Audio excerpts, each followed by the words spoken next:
बढ़िया होंगे। दोस्तों तो आज मैं लेकर आ चुकी हूँ संख्या प्रणाली का कुछ इम्पोर्टेंट क्वेश्चन मैथ का। ठीक है, तो ये जो मैं मैथ पढ़ाऊँगी ये सबके लिए है ना। ये मत सोचिएगा कि बीएसएससी के लिए है, ये आपका बिहार पुलिस के लिए भी है, बिहार ईसाई के लिए भी है, और मतलब अदर जितना भी पेपर है सबके लिए है। ठीक है, ये हर एक एग्जाम में ये सब क्वेश्चन पूछे जाते हैं। तो चलिए शुरू करते हैं बिना देरी किए। ठीक है, आप लोग पढ़ते हैं लेकिन इसको भी एक बार पढ़ लीजिएगा ट्रिक की क्लास। ठीक है, क्या कर रहा है यहाँ पे एक नंबर क्वेश्चन है दोस्तों कि 1/2, 3/4 और 7/8 का महत्तम समावर्तक क्या हो, है ना। तो सबसे पहले हम इसको सजाएंगे। क्या सजाएंगे यहाँ पे यहाँ पे लिखेंगे HCF यहाँ पे आप नोमिनेटर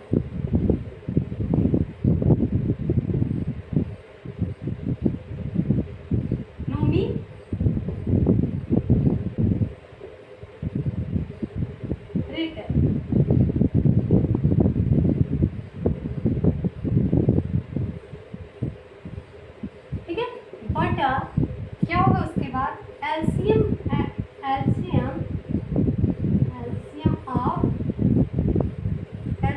ऑफ डिनोमिनेटर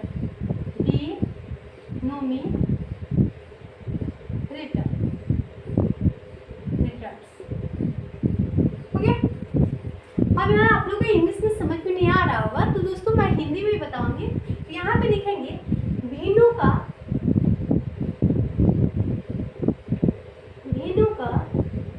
महत्तम समावर्तक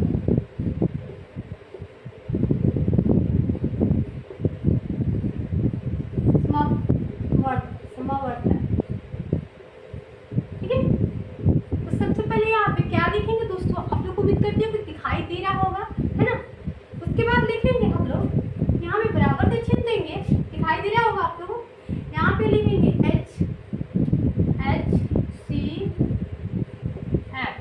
है ना, HCF ऑफ क्या है दोस्तों, यहाँ पे सबसे पहले 1 3 7 है ना, 1 3 7। तो यहाँ पे इसको सबसे पहले ऊपर याद रखिएगा, अगर महत्तम समावर्तक बोल दे तो ऊपर वालों को महत्तम समावर्तक निकालेंगे और उसके बाद हम लोग लघुत्तम समावर्तक निकालेंगे। ठीक है, तो याद रखिएगा हमेशा इसको ऊपर, अगर यहाँ पे बोल दे कि महत्तम समावर्तक की जगह पे लघुत्तम समावर्तक क्या होगा तो सबसे पहले ऊपर वालों को हम लोग क्या करेंगे, लघुत्तम समावर्तक निकालेंगे और नीचे वाले को हम लोग महत्तम समावर्तक निकालेंगे, है ना। यही छोटा छोटा मिस्टेक कर जाता है, आप लोग एग्जाम में उलझ जाते हैं, नहीं बन पाता है। तो आप ध्यान रखिएगा, छोटा छोटा चीज आप लोग को फंसाता है ना। तो लिखेंगे यहाँ पे 1 3, उसके बाद क्या है दोस्तों, सॉरी दोस्तों यहाँ पे आपका छूट गया है 5/8 है ना।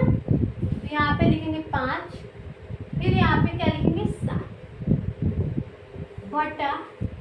अब यहाँ पे नीचे वाले को दोस्तों हम लोग एलसीएम निकालेंगे, यहाँ पे एलसीएम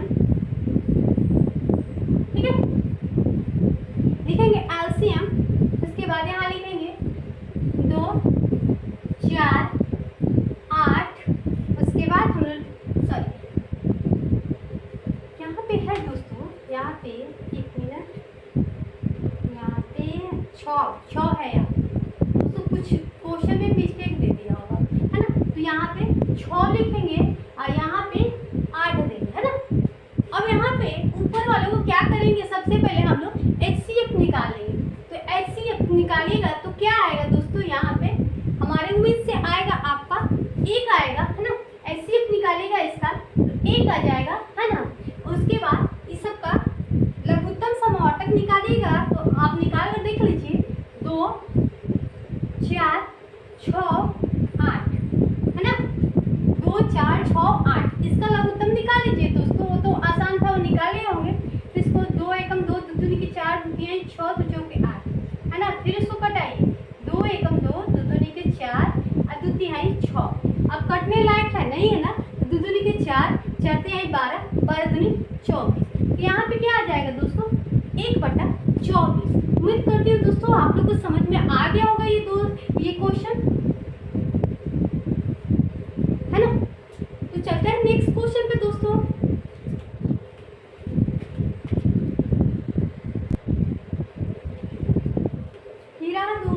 दोस्तों 2 नंबर क्वेश्चन है। दो संख्याओं 3:5 के अनुपात में है, उनका लघुत्तम समावर्तक 105 है, तो संख्याएं क्या होगी। क्यों नहीं होगा दोस्तों, यहाँ पे क्या होगी, है ना। तो आप लोग बहुत इजी ट्रिक है, बहुत इजी क्वेश्चन है दोस्तों, आप लोग बनाने की कोशिश कीजिए, नहीं बनेगा तो हम बताएंगे, है ना। उम्मीद करती हूँ कि बहुत सारे हमारे दोस्त बना लिए होंगे, है ना। तो चलिए बताते हैं इसको कैसे बनेगा।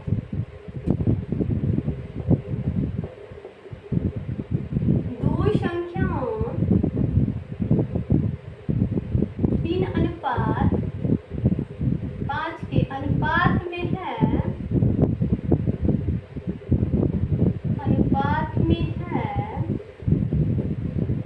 अनुपात में है और लघुत्तम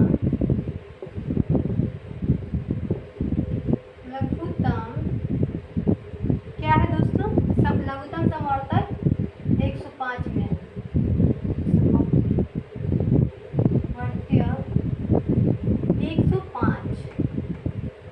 105 है, तो संख्या ज्ञात करना है ना दोस्तों। तो यहाँ पे सबसे पहले लिखेंगे 3 गुने 5 गुने x, है ना।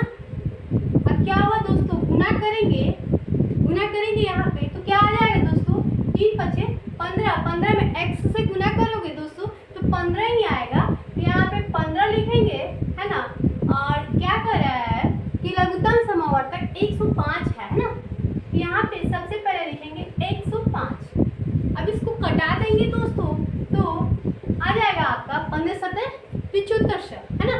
पहले हम लोग ऐसे ही पढ़ते थे क्योंकि हम लोग सरकारी स्कूल के बच्चे हैं, सरकारी स्कूल में पढ़े तो ऐसे ही पढ़ते थे। 105 में 15 सतह 75 बोलते हैं ना, 3500 बोलते हैं, 2000 बोलते हैं, ठीक है। आजकल के बच्चे इंग्लिश स्कूल में पढ़ते हैं तो कुछ और बोलते हैं, ठीक है। तो 105 को हम लोग 75 बोलते हैं ना।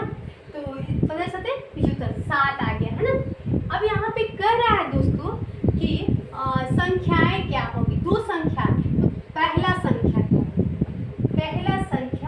क्या है ना, दो संख्या है तो पहला संख्या क्या है दोस्तों, 3 है। तो यहाँ पे हम लोग क्या करेंगे, 3 से मल्टीप्लाई कर देंगे तो यहाँ पे दोस्तों क्या आ जाएगा, 21 इसका आंसर आ जाएगा, है ना। उम्मीद करती हूँ दोस्तों कि ये क्वेश्चन आप लोग को समझ में आ गया होगा, है ना। तो चलते हैं नेक्स्ट क्वेश्चन पे दोस्तों।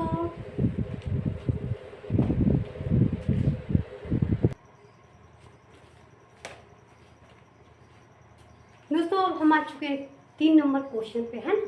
तो ये सब क्वेश्चन को आप इजी मत समझिएगा, एग्जाम में आपको एक नंबर के लिए आपका मेरिट से बाहर हो जाते हैं, क्योंकि इस सब क्वेश्चन में थोड़ा टाइम वेस्ट होता है ना। क्योंकि आपको पता ही नहीं होता है कि बनाने कैसे बनाया था कैसे नहीं, क्योंकि किताब में बनाया जाता है या कोचिंग या ट्यूशन में तो हम लोग को एकदम सिंपल क्वेश्चन बताया जाता है, लेकिन एग्जाम से रिलेटेड कुछ नहीं बताया जाता है। तो मैंने सोचा कि क्यों नहीं अपने दोस्तों को बता दूँ, है ना। तो आइए 3 नंबर क्वेश्चन देखते हैं। यहाँ पे देख रहे हैं कि जब एक धनात्मक संख्या n को 15 से विभाजित किया जाता है तो शेषफल 13 बचता है। जब 5n को उसी संख्या से विभाजित किया जाए तो शेषफल क्या होगा दोस्तों। तो यहाँ पे लिखेंगे n को 15 से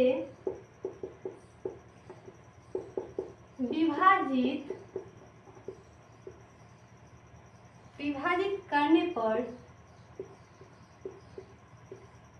पर शेष 13 बचता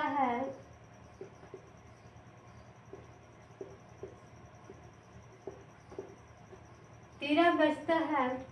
अब देखिए यहाँ पे क्या करेंगे, यहाँ पे कह रहा है कि 15 से विभाजित करने पर 13 बचता है, तो 15 से विभाजित करने पर 13 बचता है ना। तो 15 गुने 13। उसके बाद कह रहा है कि 5n से विभाजित करने पर शेषफल ज्ञात क्या होगा। तो इसको भी हम लोग क्या करेंगे दोस्तों, यहाँ पे 13 गुने 5 है ना। अब गुना कर लीजिए दोस्तों, क्या आ जाएगा आपका 13 में, सॉरी दोस्तों, यहाँ पे 5 होगा, है ना। 13 से नहीं करना है, 5 से, दोनों को 5 से ही मल्टीप्लाई करना है। अब क्या आएगा दोस्तों, 15 पचे 75 और 13 पचे 65, है ना। ठीक है, यहाँ तक तो आप लोगों को क्लियर हो गया होगा, है ना। अब देखिए हम लोग क्या करेंगे, यहाँ पे x, यहाँ पे y, अब दोनों को हम लोग क्या करेंगे, मल्टीप्लाई कर लेंगे, तो आपका आ जाएगा 140, 140 आ जाएगा, है ना। अब क्या कर रहा है कि 5 को उसी संख्या से विभाजित करने पर शेषफल, तो यहाँ लिख देंगे 5 लिख देंगे, है ना। अब कटा देंगे दोस्तों, तो क्या आ जाएगा यहाँ पे, 5 दूनी 10, अब 5 बटे 40। दोस्तों तो उम्मीद करती हूँ कि आप लोग को ये क्वेश्चन समझ में आ गया होगा, और ये क्वेश्चन मैं गारंटी के साथ कहती हूँ ना कि यही सब क्वेश्चन एसएससी हो या बीएसएससी हो या कोई भी एग्जाम हो, या रेलवे ग्रुप डी हो या एनटीपीसी हो, हर एक एग्जाम में ऐसा ऐसा क्वेश्चन हम लोग को उलझाता है और हम उलझे रह जाते हैं, बन नहीं पाता है। तो देखिए आप लोग कितना इजी ट्रिक से बताए हैं, उम्मीद करती हूँ कि समझ में आ गया होगा। चलते हैं नेक्स्ट क्वेश्चन पे।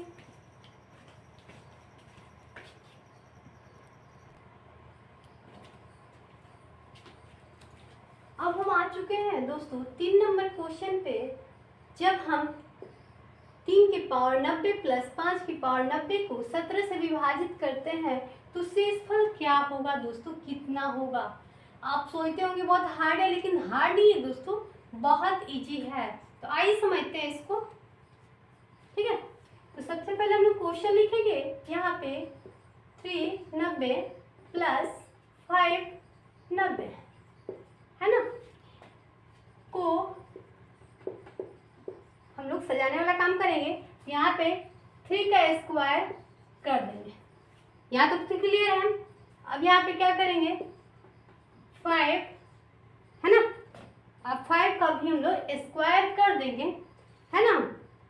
तो यहाँ पे कोष्ठ घेर देंगे, इसको घेर देंगे दोस्तों, और इसको भी घेर देंगे, है ना। अब बाहर लिख देंगे हम लोग 45, मतलब 2 से मल्टीप्लाई कीजिएगा, सॉरी भाग दीजिएगा, तो वहाँ पे 45 आ जाएगा, है ना। उसके बाद क्या करेंगे हम लोग, यहाँ पे लिखेंगे, आप लोग को पता होगा कि 3 का स्क्वायर क्या होता है ना। तो 3 3 का क्या होता है, 9 होता है ना। 3 3 का 9, 45 ऊपर लिख देंगे। उसके बाद हम लोग क्या लिखेंगे, यहाँ पे प्लस के चिन्ह दे देंगे। एक मिनट, प्लस के चिन्ह नहीं देंगे, यहाँ पे ऐसे ही लिखेंगे प्लस, हाँ सॉरी प्लस के चिन्ह देंगे। फिर यहाँ पे देखेंगे 5 25, अब यहाँ पे 45, है ना। अब जोड़िए दोस्तों, कितना आ रहा है, 25 को 9 कितना होता है, 34 होता है दोस्तों, 34 होता है। अब यहाँ पे क्या कर रहा है कि 17 से विभाजित करने पर शेषफल क्या होगा दोस्तों। तो यहाँ पे हम लोग क्या करेंगे, डिवाइड कर देंगे, यानी भाग लगा देंगे 17 में 34 से। तो यहाँ पे आ जाएगा दोस्तों, यहाँ पे इसका आंसर आ जाएगा दोस्तों 2 आ जाएगा, है ना। तो उम्मीद करती हूँ कि समझ में आ गया होगा। चलते हैं नेक्स्ट क्वेश्चन पे दोस्तों।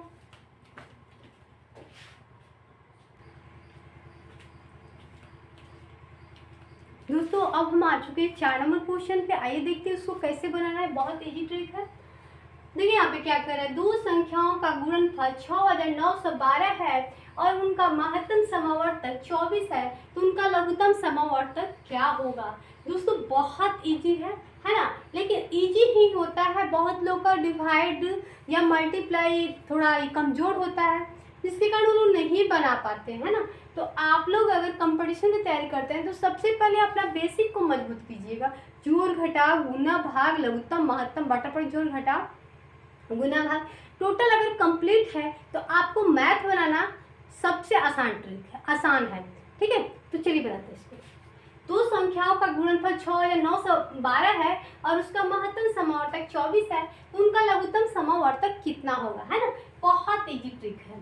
ठीक है, यहाँ पे क्या करना है, 6912 लिख देना है और नीचे लिख देना है 24 और डिवाइड लगा देना है 24 से, तो यहाँ पे आ जाएगा आपका 288।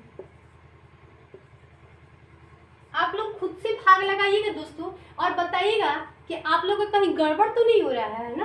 तो हम तो डिवाइड लगाए, इसका सही आंसर 288 है और डिवाइड लगाइएगा तो बहुत इजी है, इतना ही आएगा, है ना। तो चलिए आगे बताते हैं आप लोग को। नेक्स्ट क्वेश्चन पे चलते हैं।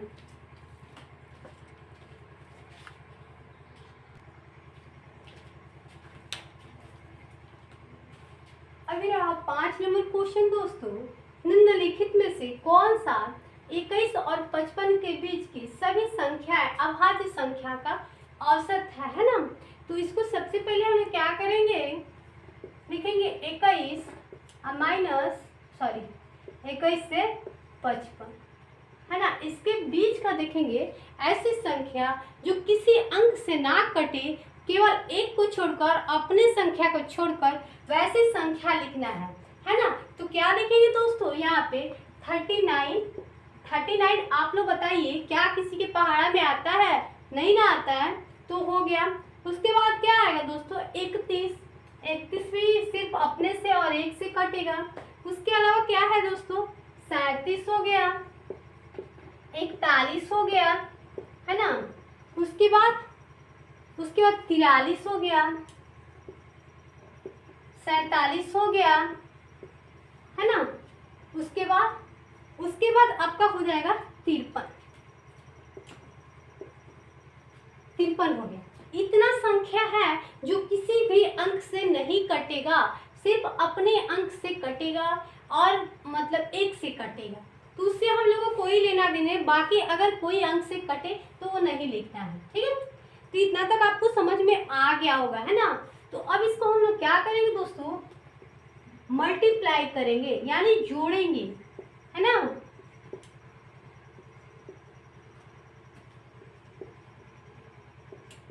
अब जुड़िए तो आप लोग, 7 3 10 10 3 13 13 1 14 14 को 7 को 21 को 21 को 1 22 22 को 9 को क्या होता है, यहाँ पे दोस्तों दिखा रहा है 53। तो यहाँ पे आ रहा है टोटल में आकर आएगा दोस्तों 304 आ रहा है। क्या आ रहा है, 304 जोड़ने के बाद 304 सही में आएगा, है ना। आप लोग जोड़ लीजिएगा दोस्तों। अब कितना संख्या है दोस्तों, 1 2 3 4 5 6 7 7 ही को होगा। तो यहाँ पे हो रहा है आपका दोस्तों 3 3 6 1 7, है ना। और एक 55 को भी शायद जोड़ रहा है, एक मिनट बढ़िया से जुड़ी। तो यहाँ पे 8 कैसे लिख दिया,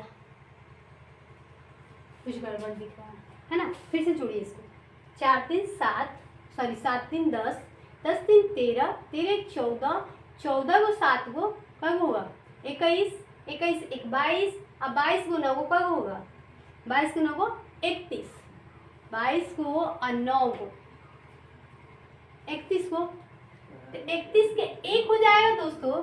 और यहाँ पे 5 4 9 9 4 13 9 4 13 13 13 4 17 17 3 20 20 3 23 और 23 2 25 25 को और 3 को 25 को और 3 को कितना होता है 28 को, है ना। तो यहाँ पे ये आ रहा है ना। तो दोस्तों यहाँ पे इसका 281 आ रहा है ना। तो 281 यहाँ पे आपका कुछ हमको गड़बड़ सड़बड़ दिख रहा है, यहाँ पे कम से कम कितना जुड़ा है। तो यहाँ पे देखिए दोस्तों, इसको हम नेक्स्ट दिन इस मैथ को बताएंगे, है ना। अभी क्लियर डिसाइड नहीं है, इसका आंसर यही होगा। तो दोस्तों कैसा लगा ये हमारा क्लास, उम्मीद करती हूँ कि ये हमारा क्लास आप लोग को बहुत बढ़िया लगा होगा, है ना। तो अच्छा लगे तो दिल से लाइक कीजिएगा और दूसरे तक भी शेयर कीजिएगा, ताकि उन लोग को भी मैथ समझ में आए और मैथ का डर उन लोग के अंदर से भागे। धन्यवाद दोस्तों, फिर मिलते हैं नेक्स्ट क्लास में। बाय दोस्तों।